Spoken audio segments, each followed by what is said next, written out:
নমস্কার, কেমন আছেন সবাই? বাংলা ইনফরমেশন ইউটিউব চ্যানেলে আপনাদের সবাইকে স্বাগত জানাই।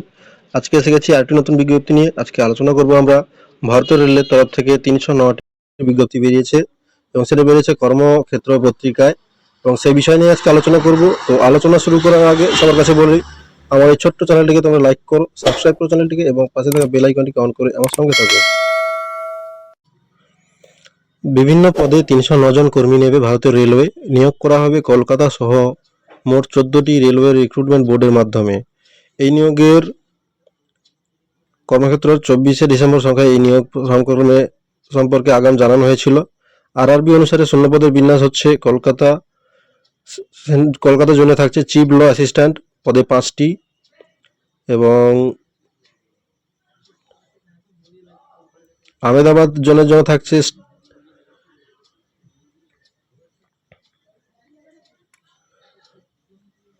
দুটি, আজমের জোনের জন্য থাকছে চিফ ল অ্যাসিস্ট্যান্ট পদে ২টি ও ব্যাঙ্গালোর চিফ ল অ্যাসিস্ট্যান্ট পদের জন্য থাকছে ২টি।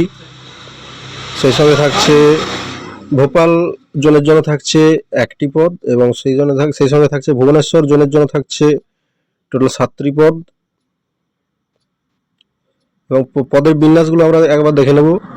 সেটি হচ্ছে কলকাতা বিভাগের জন্য থাকছে চিফ ল অ্যাসিস্ট্যান্ট পদের জন্য থাকছে ৫টি, জুনিয়র ট্রান্সলেটর হিন্দির জন্য থাকছে ১৫টি, সিনিয়র পাবলিসিটি ইন্সপেক্টর পদের জন্য থাকছে ৬টি, স্টাফ অ্যান্ড ওয়েলফেয়ার ইন্সপেক্টর পদের জন্য থাকছে ৫টি, ল্যাব অ্যাসিস্ট্যান্ট গ্রেড 3-র জন্য থাকছে কেমিস্ট অ্যান্ড মেটালজিস্ট পদের জন্য থাকছে ১৩টি পদ এবং আহমেদাবাদ জন্য থাকছে স্টাফ অ্যান্ড ওয়েলফেয়ার ইন্সপেক্টর পদের জন্য থাকছে ২টি, আজমের চিফ ল অ্যাসিস্ট্যান্ট পদের জন্য থাকছে ২টি, জুনিয়র ট্রান্সলেটর হিন্দির জন্য থাকছে ৯টি, স্টাফ অ্যান্ড ওয়েলফেয়ার ইন্সপেক্টর পদের জন্য থাকছে ২টি, lab assistant grade 3 chemist and metallurgist পদের জন্য থাকছে ৭টি পদ।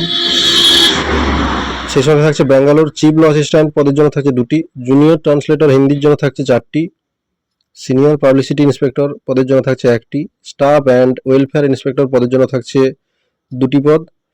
ভোপাল জোনের জন্য থাকছে পাবলিক প্রসিকিউটর ১টি, জুনিয়র ট্রান্সলেটর হিন্দির জন্য থাকছে ১০টি পদ। মোট শূন্য পদের মধ্যে একটি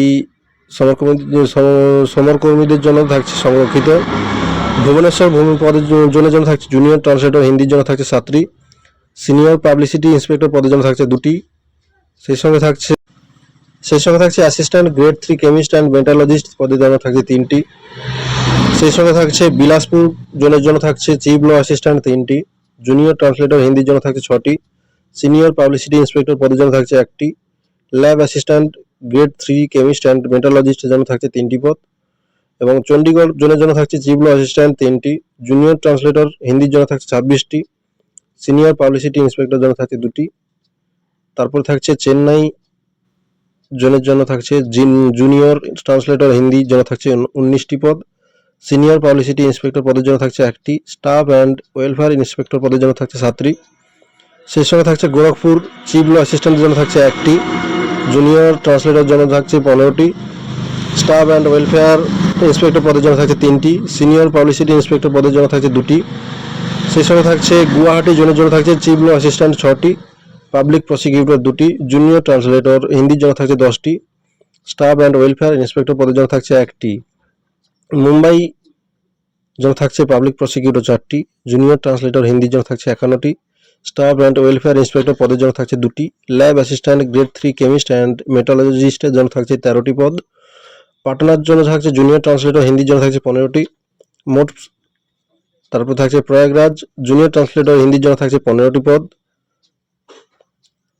এবং এখানে সব পদের জন্য থাকছে শিক্ষাগত যোগ্যতা। চিফ ল অ্যাসিস্ট্যান্ট পদের জন্য থাকছে আইনের স্নাতক, সেই সঙ্গে বারে প্লিডার হিসাবে 3 বছর কাজের অভিজ্ঞতা থাকতে হবে। পাবলিক প্রসিকিউটর পদের ক্ষেত্রে আইনের স্নাতক, সেই সঙ্গে বারে অ্যাডভোকেট হিসেবে 5 বছরের কাজের অভিজ্ঞতা থাকতে হবে। তারপর থাকছে জুনিয়র ট্রান্সলেটর হিন্দির জন্য পদের ক্ষেত্রে হিন্দিতে স্নাতকোত্তর ডিগ্রি, সেই ক্ষেত্রে স্নাতক স্তরে অবশ্যই বা ঐচ্ছিক বিষয় হিসাবে ইংরেজি পড়ে থাকতে হবে অথবা ইংরেজিতে স্নাতকোত্তর ডিগ্রি, এবং এই সমস্ত ক্ষেত্রে স্নাতক স্তরে অবশ্যই বা ঐচ্ছিক বিষয় হিসাবে হিন্দি পড়ে থাকতে হবে।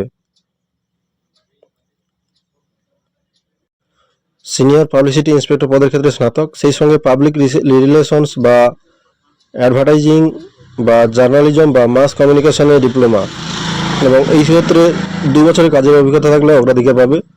স্টাফ অ্যান্ড ওয়েলফেয়ার ইন্সপেক্টর পদের ক্ষেত্রে স্নাতক, সেই সঙ্গে লেবার ল বা সোশ্যাল ওয়েলফেয়ার ডিপ্লোমা অথবা এলএলবি পাস করে থাকলে অবশ্যই আবেদনটা করতে পারবে। Medical standard lab assistant grade 3 chemist and metallurgist পদের ক্ষেত্রে B1, জুনিয়র ট্রান্সলেটর হিন্দি পদের ক্ষেত্রে C2, বাকি সব পদের ক্ষেত্রে C1। বয়স হতে হবে 1/1/2026 তারিখে চিফ ল অ্যাসিস্ট্যান্ট পদের ক্ষেত্রে 18 থেকে 40 বছরের মধ্যে, পাবলিক প্রসিকিউটরদের ক্ষেত্রে 18 থেকে 32 বছরের মধ্যে, ল্যাব অ্যাসিস্ট্যান্ট পদের ক্ষেত্রে 18 থেকে 30 বছরের মধ্যে এবং বাকি সবকটি পদের ক্ষেত্রে 18 থেকে 33 বছরের মধ্যে বয়স হতে হবে। এবং সরকারি নিয়ম অনুযায়ী তপশিলীরা 5 বছর ও ওবিসিরা 3 বছর ও দৈহিক প্রতিবন্ধীরা 10 বছর ছাড় পাবেন এবং প্রাক্তন সমরকর্মীরা নিয়ম অনুযায়ী বয়সে ছাড় পাবেন। শুরুতে বেতন থাকছে চিফ ল অ্যাসিস্ট্যান্ট ও পাবলিক প্রসিকিউটরদের পদের ক্ষেত্রে 44,900 টাকা, ল্যাব অ্যাসিস্ট্যান্ট গ্রেড 3 পদের ক্ষেত্রে 19,900 টাকা, বাকি সবকটি পদের ক্ষেত্রে 35,400 টাকা।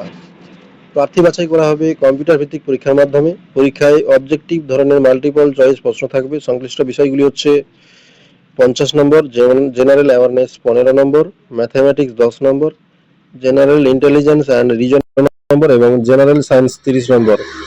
সময় থাকবে 1.5 ঘন্টা, নেগেটিভ মার্কিং থাকবে। অর্থাৎ অনলাইনে আবেদন করতে হবে। যে সমস্ত প্রার্থী আরআরবি শূন্যপদে আবেদন করবেন তার নিজস্ব ওয়েবসাইটের মাধ্যমে এবং যে কোনো একটি আরআরবি শূন্যপদে আবেদন করবেন। অনলাইনে দরখাস্ত করা যাবে 29 জানুয়ারি পর্যন্ত। দরখাস্তের ফি বাবদ অনলাইনে দিতে হবে 500 টাকা। মহিলা বা তফসিলি, সংখ্যালঘু, ট্রান্সজেন্ডার, আর্থিকভাবে অনগ্রসর, দৈহিক প্রতিবন্ধী ও প্রাক্তন সমরকর্মীদের ক্ষেত্রে ফি 250 টাকা। প্রথম পর্যায়ে কম্পিউটার ভিত্তিক পরীক্ষায় অংশ নিলে ব্যাংক চার্জ বাদ দিয়ে যথাক্রমে 400 টাকা এবং 250 টাকা ফেরত পাওয়া যাবে। ফি জমা দেওয়ার শেষ তারিখ 31 জানুয়ারি এবং দরখাস্ত সংশোধন করা যাবে 1 জানুয়ারি থেকে 10 ফেব্রুয়ারি এবং বিস্তারিত তথ্যের জন্য ওয়েবসাইটে দেখতে পারেন। অর্থাৎ আবেদন প্রক্রিয়া শুরু চলবে 29 জানুয়ারি পর্যন্ত। আবেদন ফি থাকছে 500 টাকা এবং মহিলা ও SC/STদের জন্য থাকছে 250 টাকা। প্রশ্ন হবে জেনারেল অ্যাওয়ারনেসের জন্য 15 নম্বর, ম্যাথামেটিক্সে 10 নম্বর, জেনারেল ইন্টেলিজেন্স অ্যান্ড রিজনিংয়ে থাকছে 15 নম্বর এবং জেনারেল সায়েন্স 30 নম্বর বিষয়ে প্রশ্ন থাকছে। সময় থাকবে 1.5 ঘন্টা, নেগেটিভ মার্কিং থাকছে। তো যারা এখনো পর্যন্ত আবেদন করেননি তাড়াতাড়ি আবেদনটা করে ফেলো। ভারতীয় রেলওয়ে তরফ থেকে একটা বিপুল নিয়োগের বিজ্ঞপ্তি বেরিয়েছে। তো সে সঙ্গে জানিয়ে রাখি, আমার এই ভিডিওটি যদি ভালো লাগে থাকে তবে একটা ছোট্ট করে লাইক করে দিও, চ্যানেলটিকে সাবস্ক্রাইব করো এবং পাশে থাকা বেল আইকনটি অন করে আমার সঙ্গে থাকো। ধন্যবাদ।